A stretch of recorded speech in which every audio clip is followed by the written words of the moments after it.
Botox is the most commonly used cosmetic treatment in the United States today.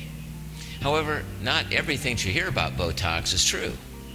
Eliza Minton, the executive beauty editor for New Beauty magazine, has come up with 10 myths about Botox that I think are worth sharing. First, Botox can be used anywhere on the face. Now there's a filler and there's an injectable to treat just about any line or wrinkle on the face. Botox can't be used for everything. Now it is FDA approved to treat crow's feet and the lines between the eyebrows, but many doctors use it for what we call off-label uses, to address the lines in the forehead, the sides of the mouth, the necklines, and to lift the eyebrows. Now while it may seem like Botox can be used all over the face, there are only certain areas where it works. Other injectables are an option for problems the Botox can't correct. Another myth, it works immediately. Because Botox works on the nerves that control muscle movement, it can take anywhere from 3 to 5 days for it to take effect and have its set action before you really notice the full action. Now Botox, as well as Dysport and Xeomin, in general take between 2 to 4 days to start seeing their effects, and 1 to 2 weeks to have the full effect. And in some cases, it can take a full month. Now Dysport does seem to have a quicker onset than Botox or Xeomin in our experience. Thirdly, you can never develop an allergy to Botox. Anyone can develop an allergy to anything, including Botox, Dysport, or Xeomin. Now, although it's very rare, now they're having cases of allergy to Botox injection, and they're very, very infrequent. And it's very hard to distinguish between a true allergy to Botox or an allergy to diluent or the substance that's used to dilute the Botox.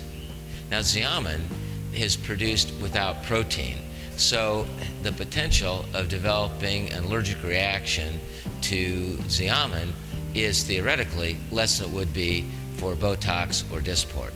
Fourth, if you work out a lot, you're going to need more Botox than the average person.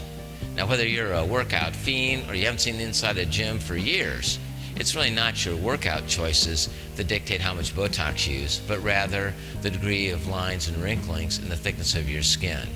Now, studies do show that people that do have thicker dermis, thicker skin, and increased oil glands, sebaceous glands, may take a higher dosage of the neuromodulators to have the effect that they desire. Fifth, Botox comes from manufactured in liquid form. Now, actually, all these medications are sent to the doctor in a freeze-dried powder, and they're mixed with sterile saline so that it's able to be injected. Sixth, you can never become immune to Botox.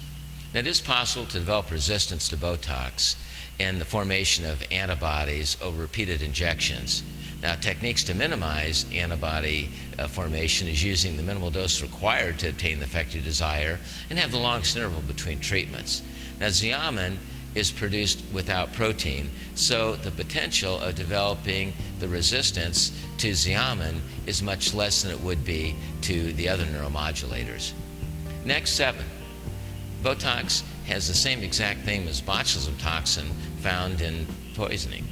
Now, some people think that the bacteria that causes botulism is the same thing that's in Botox, but it's not. It's an isolated toxin. It's not isolated bacteria, so no, it's not the same thing.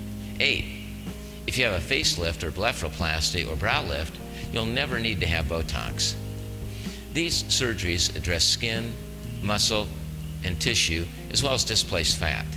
Now, the Botox works on the nerves and muscles that cause wrinkle formation and expressions. Now, one can be done without the other, and having one procedure doesn't exclude you from ever needing the other. In fact, most doctors recommend continuing Botox even if you have had surgery. 9. Botox won't do anything for super heavy lines or wrinkles in the forehead. Now, despite the fact it's an off-label use, Botox can work wonders on the deep wrinkles in the forehead. It just may take several treatments before the muscle becomes weak enough to soften those lines. And 10, it's safe to have anyone inject Botox, as long as there's some sort of doctor. As with any type of cosmetic procedure, you should only trust your face, or for that matter, your entire body, to a doctor who has extensive knowledge and experience using the injectables. Not just someone, whether they're a doctor or not, that says they can inject you with Botox doesn't mean you should let them. Thank you. I'm Dr. Bill Beeson, at Beeson.com.